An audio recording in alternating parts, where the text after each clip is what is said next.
Je nous propose la lecture de la Bible dans le livre des psaumes. Psaume 116, nous lirons du 1er au 8e verset. Psaume 116, 1 à 8. Il a séché mes larmes. C'est le thème que je nous propose ce matin. Je lis les textes bibliques. J'aime l'Éternel car il entend ma voix, mes supplications, car il a penché son oreille vers moi et je l'invoquerai toute ma vie. Les liens de la mort m'avaient environné et les angoisses du sépulcre m'avaient saisi. J'étais en proie à la détresse et à la douleur, mais j'invoquais le nom de l'Éternel. Ô Éternel, sauve-moi. L'Éternel est miséricordieux et juste.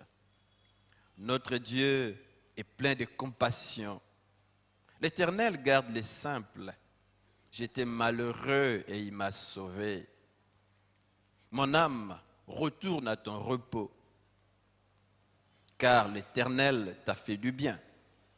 Oui, tu as délivré mon âme de la mort, mes yeux des larmes, mes pieds de la chute.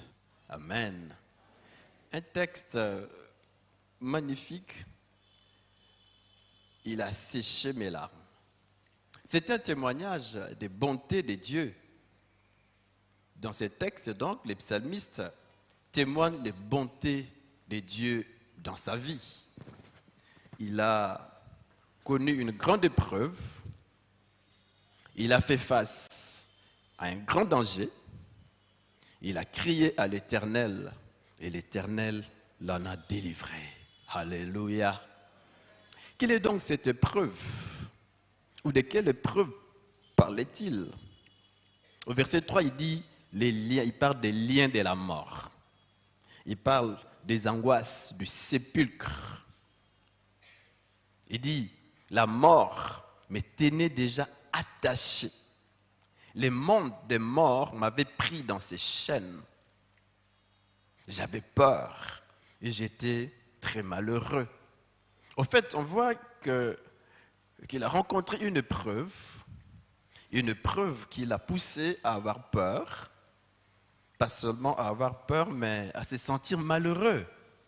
Malheureux, et l'épreuve l'a même poussé à pleurer, à verser des larmes, à perdre espoir, à croire que tout était fini pour lui. Bon, on pense qu'il s'agissait d'une maladie mortelle. Mortelle. Alors comment a-t-il réagi? Et ça c'est très important. Comment les psalmistes réagissent-ils? Lisez avec moi ce qu'il dit au verset 4. Il dit « Mais j'invoquais le nom de l'Éternel. » Il ne s'est pas tourné vers les hommes. Il ne s'est pas tourné vers la magie. Parce qu'il arrive que quand on a des difficultés, on a des problèmes, que l'on se tourne vers des magiciens, vers des féticheurs, n'est-ce pas, vers des hommes pour trouver la réponse, la solution à nos problèmes. Et parfois l'on parle de la santé à tout prix. J'accepte tout pourvu que je guérisse. Ah non, pas la santé à tout prix. L'enfant de Dieu, lorsqu'il est malade, il ne cherche pas la santé à tout prix. Non. Il crie vers Dieu. Il crie vers Dieu. Il ne cherche pas la guérison, n'est-ce pas, comme je l'ai dit, dans l'occultisme, dans la magie. Ah non. Est-ce que vous êtes avec moi? Il a crié vers l'Éternel. Il dit, ô Éternel, sauve mon âme. Sauve mon âme. Et la Bible nous fait voir que le Seigneur est intervenu. Parce que Dieu intervient toujours dans les affaires de ceux qui lui appartiennent. Et c'est ce qui témoigne au verset 8. Il dit, oui, tu m'as arraché à la mort, Seigneur. J'aime ce qu'il dit ici. Tu m'as arraché à la mort, Seigneur. Il dit, tu as séché mes larmes. Alléluia. Tu m'as évité de faire les pas fatals. Tu m'as arrêté à temps. À temps. Tu m'as arrêté à temps. On voit donc que Dieu délivre de la mort. Peu importe les pièges que l'on peut nous tendre pour que nous mourions, Dieu nous délivre de ces pièges. On peut nous tendre des pièges sans que nous les sachions, surtout aujourd'hui en politique et même à l'église, n'est-ce pas? Mais Dieu est celui qui nous délivre de tout cela. Et c'est important que nous apprenions dans nos vies à lui faire confiance tous les jours de notre vie. Très important. Dieu délivre de la mort et Dieu sèche les larmes, quelles qu'elles soient, ou de quelque origine que ce soit. Il sèche les larmes. Peut-être qu'il y a quelqu'un qui pleure ce matin. Je lui dis que Dieu sèche les larmes. Et Dieu nous évite de faire les pas fatals. Les pas fatals. Donc c'est un témoignage, n'est-ce pas? Il a séché mes larmes d'un homme qui a expérimenté la grâce de Dieu, qui a expérimenté les bontés de Dieu, qui a expérimenté l'intervention de Dieu dans un temps difficile, dans un temps des larmes, dans un temps de maladie. Il a crié à Dieu et le Seigneur est intervenu. Et ça, c'est magnifique. Je dis que Dieu intervient toujours lorsque son peuple crie à lui. Et à cause de cette intervention, il y a quelque chose qui se passe dans sa vie. Il y a 3 effets que l'intervention de Dieu dans sa vie produit. 3 effets, n'est-ce pas? Dans sa vie, il y a,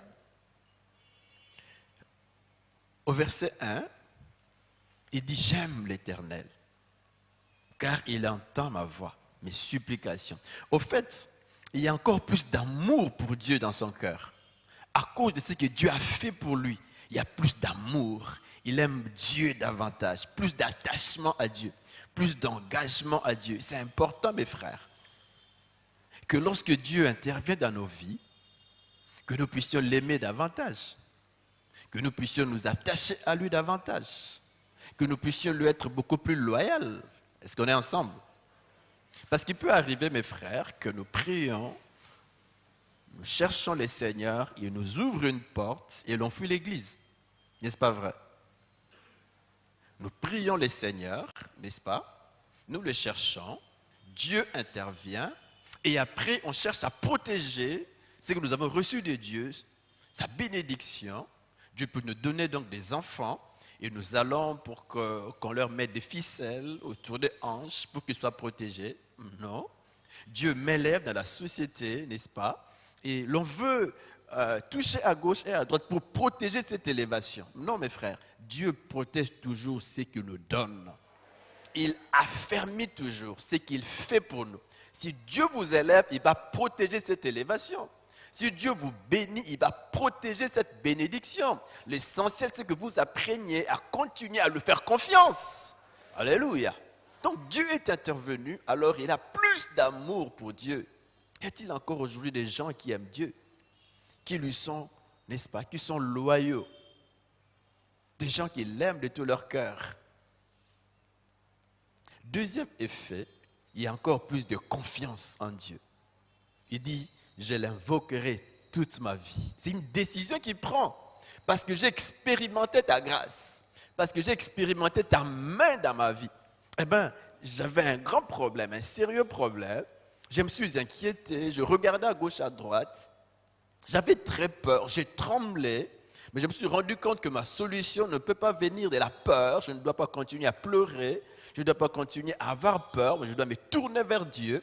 Je me suis tourné vers lui, je l'ai cherché et il est intervenu. Désormais dans ma vie, je l'invoquerai. Quels que soient les cas, quelles que soient les circonstances, je l'invoquerai. Il y a plus de confiance, plus de confiance. Alléluia.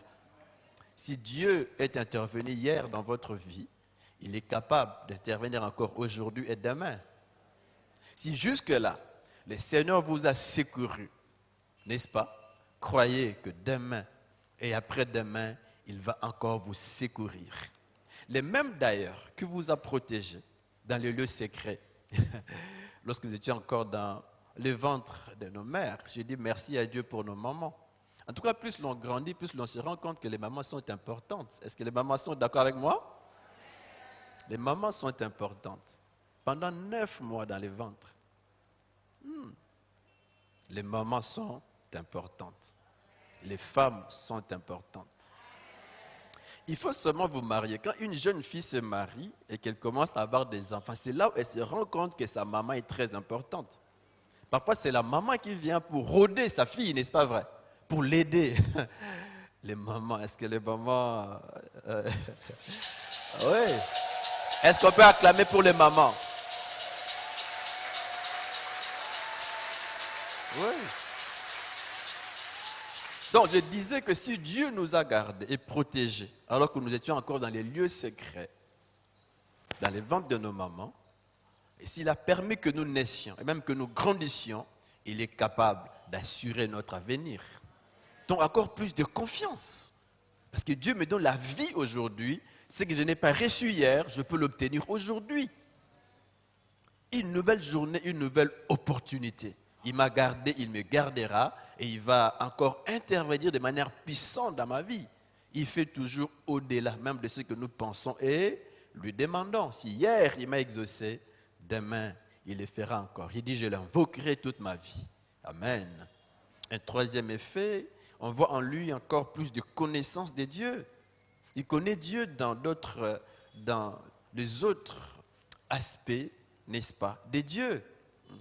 Et c'est ce qu'il, déjà, n'est-ce pas, au verset 2, il a dit, il a penché vers moi son oreille, je l'invoquerai toute ma vie.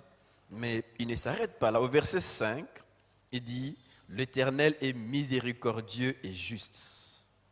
Ah, vous voyez, Dieu est intervenu. Au fait, j'ai expérimenté quoi? Ça, miséricorde. Il dit, notre Dieu est plein de compassion. Il est compatissant, il souffre avec celui qui souffre. Est-ce que Dieu me voit dans mes problèmes, dans mes difficultés, dans mes joies, dans mes larmes? Oui. Est-ce que Dieu me connaît dans ce que je suis, dans ce que je fais? Oui.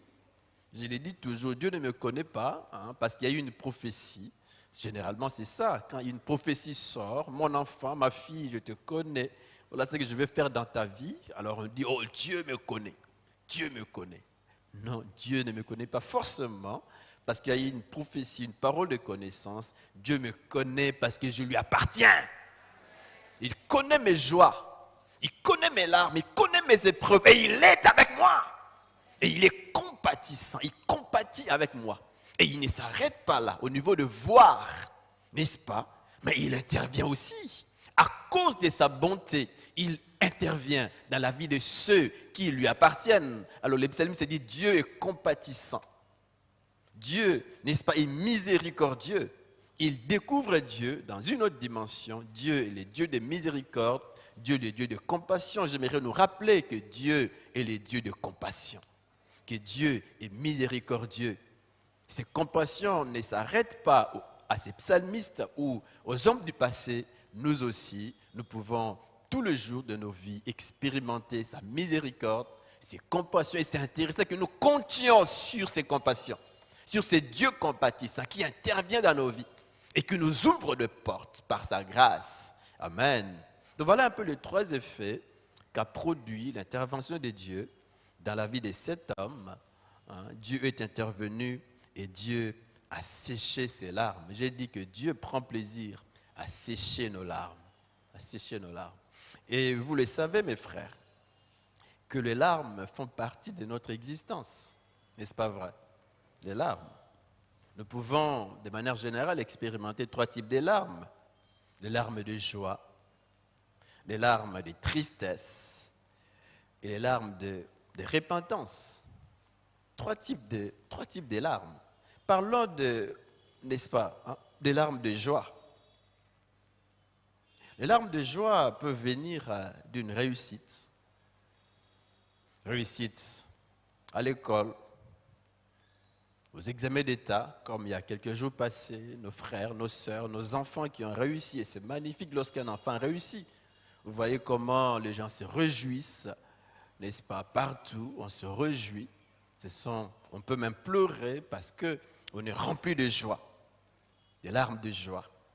on réussit à l'école, il y a un projet qui a bien marché, un projet que j'ai soumis à mon chef, n'est-ce pas? Il l'a accepté et on est rempli de joie au point même de pleurer.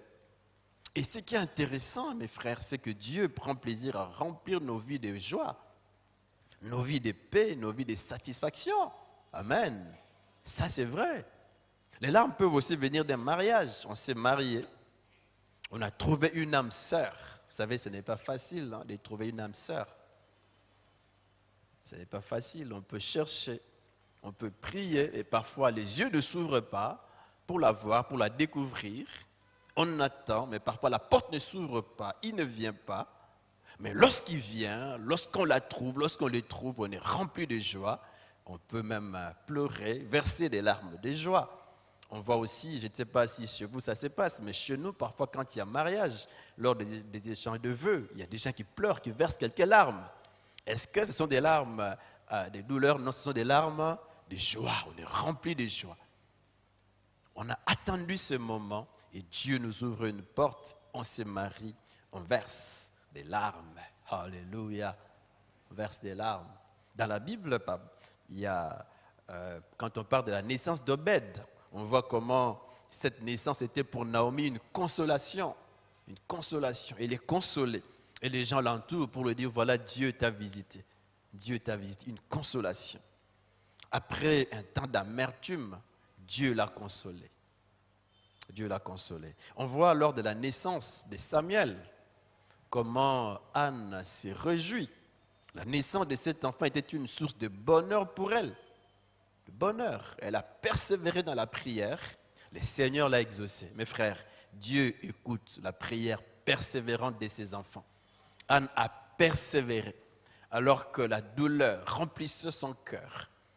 Elle avait une grande attente vers Dieu et elle a continué à chercher Dieu et Dieu est venu la consoler. Il y a des larmes, n'est-ce pas, des joies, n'est-ce pas? Amen. Des larmes de joie. À côté des larmes de joie, il y a des larmes de douleur, des larmes de souffrance, des larmes parfois de désespoir, des larmes qui peuvent venir peut-être d'un échec, échec à l'école, échec sur le plan professionnel, un échec. Et si la réussite, n'est-ce pas, les succès nous remplissent de joie ou des larmes de joie, les échecs par contre nous remplissent de quoi? De désespoir, de découragement. On se décourage, on perd espoir. Les larmes de souffrance peuvent aussi venir d'un problème de mariage. J'ai parlé du mariage, il y a des gens qui peuvent se dire, mais à quand mon mariage? On se dit, est-ce qu'un jour la porte du mariage va s'ouvrir pour moi? Et parfois on pleure, on se lamente, on est dans les désespoirs. Parfois quand on voit ses propres sœurs qui sont encore à la maison, qui ne sont pas encore mariées, ou qu'il y en a qui étaient mariés, qui sont revenus à la maison, on se pose des questions. On est rempli d'inquiétude, on est rempli, n'est-ce pas, d'angoisse. Mais j'ouvre une parenthèse ici pour dire qu'il faut éviter le mariage pour le mariage. Parce que ça ne vient pas, j'ai dit oui au premier venu, quel qu'il soit, non. Pas le mariage pour le mariage. Il ne vient pas encore, j'attends, mais je continue à chercher Dieu. Et je continue à prendre soin de moi et de ma personne. Amen. Pas le mariage pour le mariage. En tout cas, il n'y a pas de relation entre lumière et ténèbres. Même dans les mariages, ça s'applique. Peut-être que nous ne comprenons pas, mes frères. Ceux qui ont connu le Seigneur appartiennent à un autre monde que ceux qui ne l'ont pas encore connu. Même s'ils ne sont pas versés dans l'occultisme, mais en fait, nous appartenons à deux mondes différents. Le chrétien est un enfant des lumières. Il appartient au royaume des lumières. Mais celui qui n'est pas Dieu, il appartient à quel royaume? Des ténèbres. Il est loin de Dieu. Vous voyez, deux mondes différents. Alors devons-nous nous mettre ensemble, nous lier par les liens du mariage? Non, pas le mariage pour le mariage, parce que ça ne vient pas Je fais ce que je veux parce que ça ne vient pas. J'accepte seulement d'aller chez lui, même avant les temps, avant qu'il n'honore les parents et qu'il m'honore devant l'église. Non, je dis non, j'attends. Amen. Mais ce qui est vrai, c'est que l'on peut verser des larmes, des tristesses, des désespoirs, parce que jusque-là, le mariage ne vient pas. Les larmes de désespoir ou de tristesse peuvent aussi venir à cause d'un espoir brisé, des divorces, les fiançailles rompues, une promesse non tenue. Et on peut allonger la liste. On regrette. Mais je nous pose une question. Un chrétien peut-il rencontrer des temps de pleurs et des larmes dans sa vie? Oui. Oui. Est-ce à dire que Dieu m'a abandonné parce qu'il y a des épreuves qui m'arrivent, parce que je passe par des temps difficiles? Est-ce à dire que Dieu m'a abandonné? Que Dieu ne me connaît plus? Je l'ai déjà dit, Dieu ne m'a pas abandonné. Ésaïe dit, une mère abandonne-t-elle l'enfant qu'elle allait? Est-ce qu'elle peut l'oublier? Je viens de louer les mamans. Est-ce que une maman peut oublier l'enfant qu'elle allait? Non, jamais. Et Dieu dit, même si elle l'oublierait, c'est dans Isaïe 49, même si elle oublierait, moi l'Éternel, je ne t'oublierai point. Jamais je ne t'oublierai. Dieu ne m'oublie pas parce que je passe par des temps difficiles. Alors dois-je désespérer à cause des afflictions ou des épreuves? Non. Quelle attitude, quelle réaction alors avoir dans l'affliction, dans les épreuves? La réaction naturelle, c'est l'abattement, c'est le désespoir. Et certaines personnes tentent même de se suicider. On se suicide. Mais que doit faire le croyant? Que doit-il faire? Qu'a fait les psalmistes ici? Il dit, il a crié à Dieu et il a continué à espérer en lui. Les croyants doivent crier à Dieu. Les croyants doivent continuer à compter sur lui et sur sa bonté. Amen. C'est important. Quelle attitude face aux larmes? Crier à Dieu. Crier à Dieu. Et ce qui est vrai, selon ces textes, Dieu sèche les larmes. Alléluia. Dans 2 Corinthiens 1,4, la Bible dit qu'il nous console dans toutes nos afflictions. Il nous console. Dieu est le Dieu de consolation. Il vient apaiser nos cœurs. Il vient essuyer nos larmes. Il nous console. Nous pouvons, dans nos afflictions, compter sur Dieu et nous tourner vers lui. Dans le livre des psaumes, dans Psaume 31, la même pensée se trouve aussi dans Jérémie 31, 13, la partie B, n'est-ce pas? J'aime aussi ce texte qui dit que Dieu change les deuils en joie. Il change les deuils en joie. Je pleure, oui, mais Dieu vient, il essuie mes larmes. Il ne s'arrête pas là, mais il change mes larmes. Il change mon deuil en joie. Alléluia. Il change les deuils en joie. Et ma prière ce matin, c'est que tes larmes de tristesse, c'est que tes larmes de douleur se changent en larmes de joie. J'ai prié que Dieu visite quelqu'un qui pleure ce matin. Que Dieu le visite. Que Dieu sèche ses larmes. Et que ces larmes se transforment en larmes de joie. C'est ma prière ce matin. C'est ma prière ce matin. C'est ma prière ce matin. C'est ma prière ce matin. Et je reprends ce que j'ai dit, que chaque fois que Dieu me donne la vie, que Dieu me réveille, c'est une opportunité pour expérimenter plus. Et même chaque dimanche, lorsque nous venons dans la maison de Dieu, c'est une opportunité d'expérimenter la grâce de Dieu, d'expérimenter sa faveur, d'expérimenter encore son intervention dans nos vies. Et c'est intéressant de nous attendre toujours à Dieu lorsque nous venons dans sa maison, ayant le cœur ouvert. Les cœurs ouverts et attendons-nous à ce qu'il nous visite, à ce qu'il nous touche. Généralement, on croit que Dieu m'a touché parce que je suis tombé. Parce qu'il y a eu des gens qui ont crié que Dieu m'a visité, que Dieu nous a visités.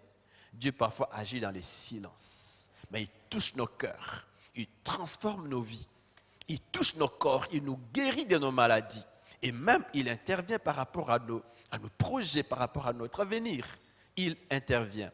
Là où 2 ou 3 s'assemblent en son nom, il est au milieu d'eux. Mais lorsque Dieu est au milieu de nous, c'est que de manière générale, il agit. Parce que nous sommes une église, il nous bénit. Mais de manière particulière, il touche chacun de nous dans sa particularité et dans ses besoins particuliers. Alléluia. Dieu est celui qui sèche nos larmes. Mais souvent, nous sommes si occupés de notre douleur, de notre tristesse, de notre peine, que nous oublions ce 3e type des larmes, pourtant nécessaires dans notre relation avec Dieu, et même une source de bénédiction. Je parle des larmes de repentance. Larmes de repentance, c'est le 3e type des larmes, larmes de repentance. Mes frères, Dieu aime les larmes de repentance. Malheureusement, dans l'Église, ces larmes sont rares parfois. Rares. Plusieurs fréquentent l'Église, mais restent païens, restent adultères, restent voleurs, méchants, menteurs, escrocs, ivrognes. Et on peut aussi trouver plusieurs personnes qui vivent en couple, mais sans être légalement mariées. On peut trouver toutes ces personnes dans l'Église. Je suis chrétien, mais au fait, il ne l'est pas réellement.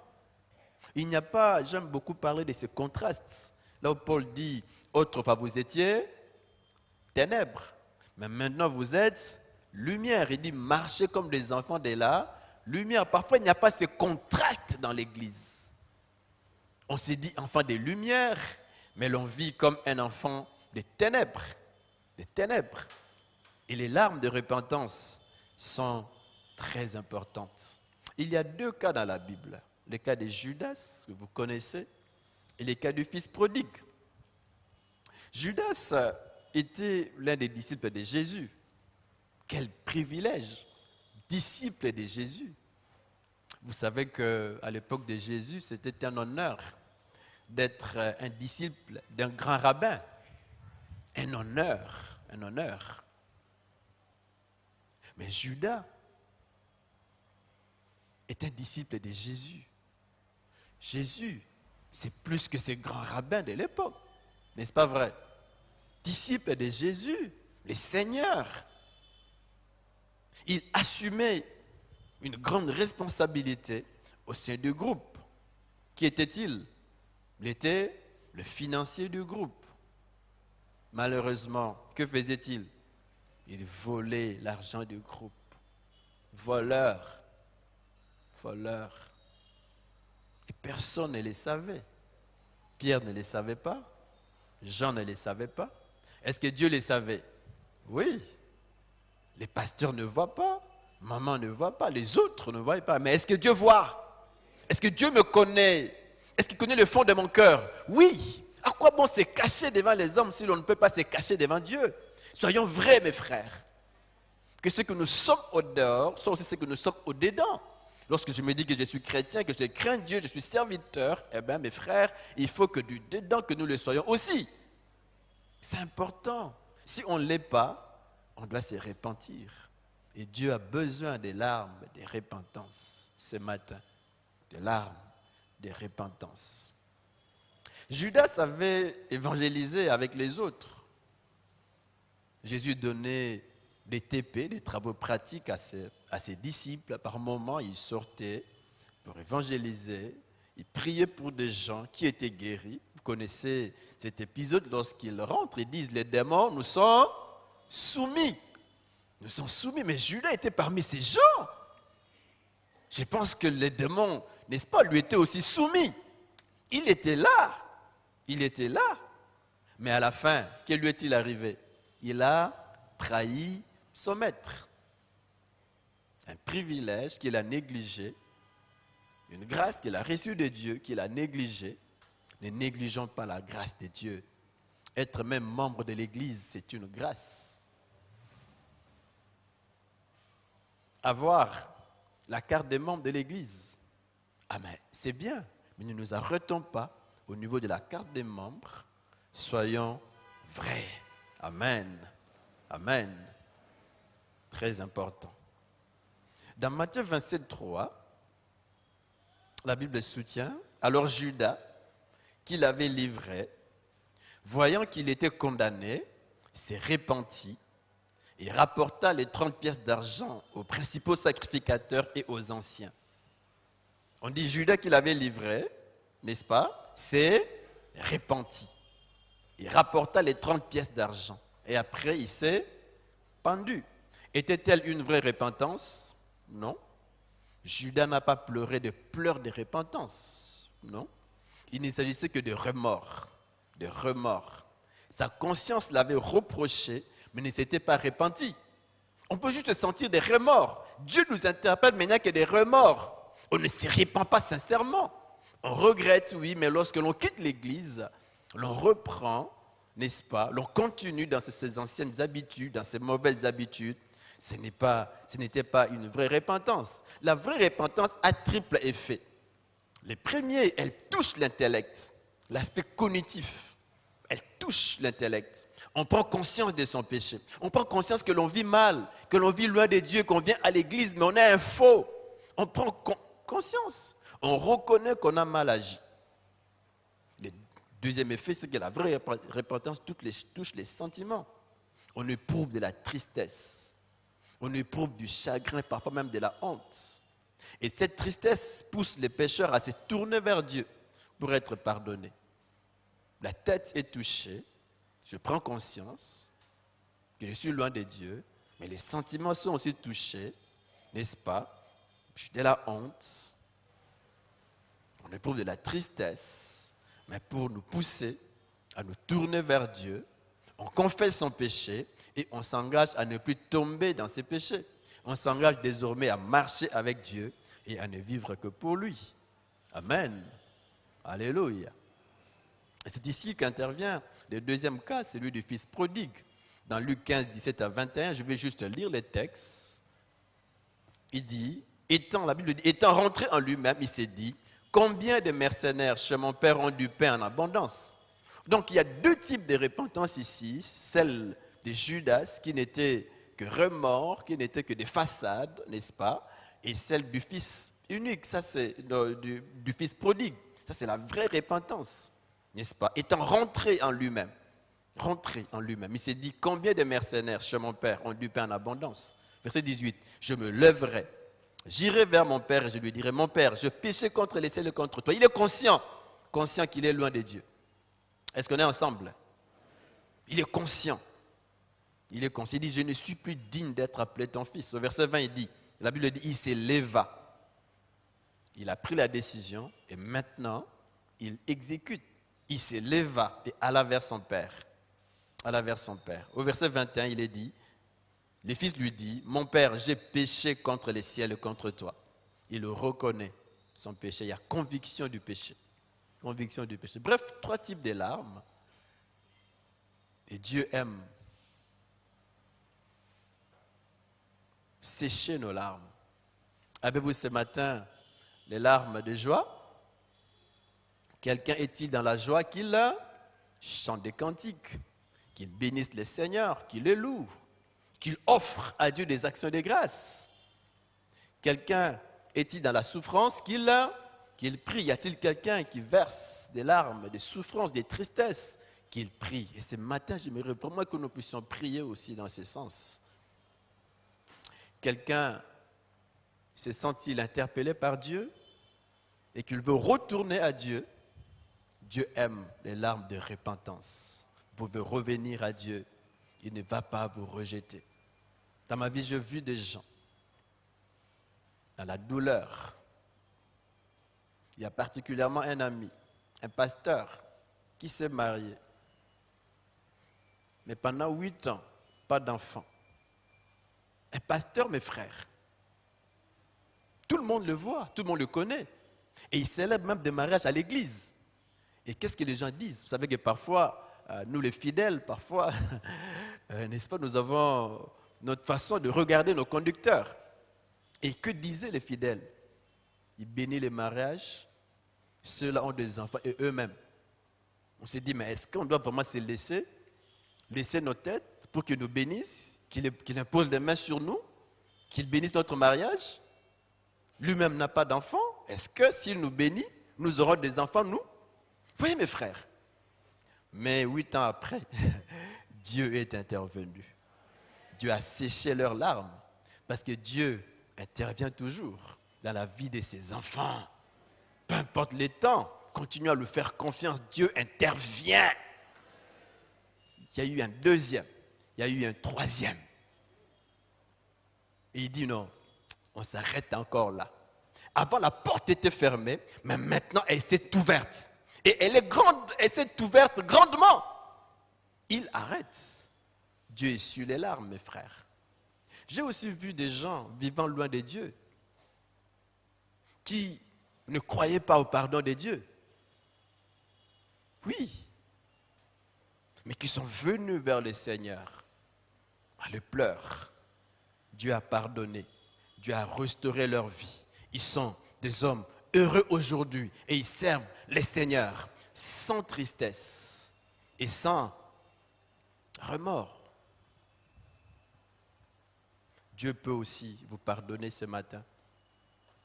Dieu peut aussi vous accueillir comme ce père qui a accueilli cet enfant qui est revenu vers lui. La Bible dit, revenez, revenez enfants rebelles, je vous accueillerai. Y a-t-il un fils prodigue ici? Y a-t-il un enfant rebelle ou quelqu'un, n'est-ce pas, qui se dit chrétien mais qui ne l'est pas en réalité? Revenez vers Dieu, il va vous accueillir. Bref, Dieu essuie nos larmes. Larmes de tristesse, il les essuie. Larmes de repentance, il les essuie. Il ne rejette personne. Amen. Est-ce qu'on peut prier le Seigneur?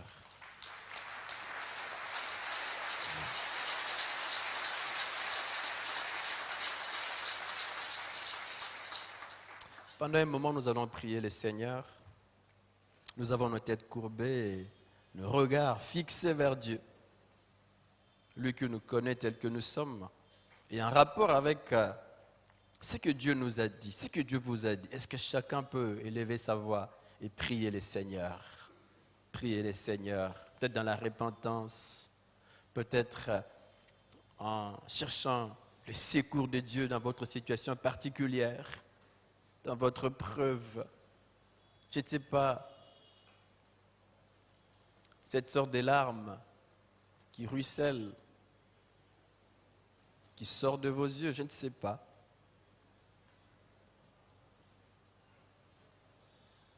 Mais que chacun prie le Seigneur. Que chacun prie le Seigneur.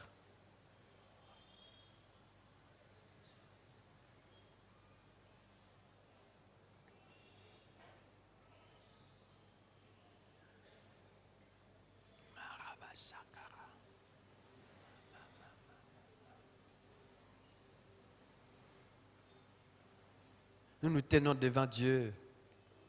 Nous nous tenons devant le Seigneur ce matin en lui disant, Seigneur, tu connais mes larmes. Tu connais mes larmes.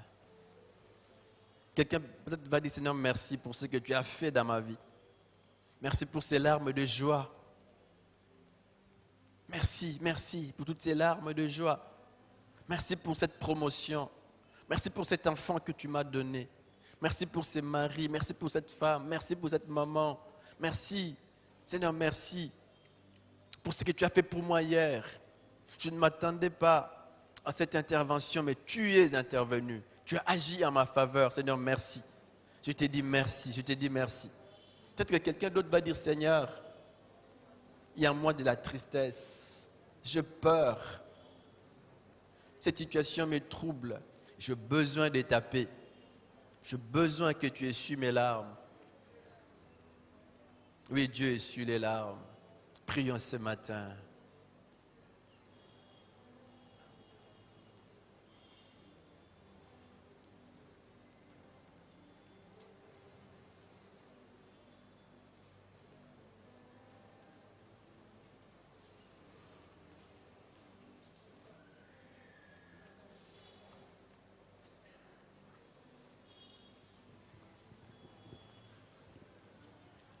Peut-être qu'il y a des gens qui disent, Est-ce qu'on peut prier pour moi? Quelqu'un a-t-il besoin de la prière? Il peut s'élever, nous allons prier pour lui. Un besoin particulier de la prière, surtout en rapport avec les larmes. Vous avez besoin que Dieu sèche vos larmes. Il y a une porte qui doit s'ouvrir, mais elle ne s'ouvre pas encore. Et vous croyez que ce matin, Dieu est capable d'intervenir et de l'ouvrir. Levez-vous tout simplement. Si la chorale peut nous accompagner avec un cantique pendant que nous nous levons. Alléluia, alléluia. Alléluia. Vous croyez que ce matin, Dieu essuie les larmes, que Dieu intervient, que Dieu bénit, que Dieu agit, même au-delà de nos espoirs les plus grands.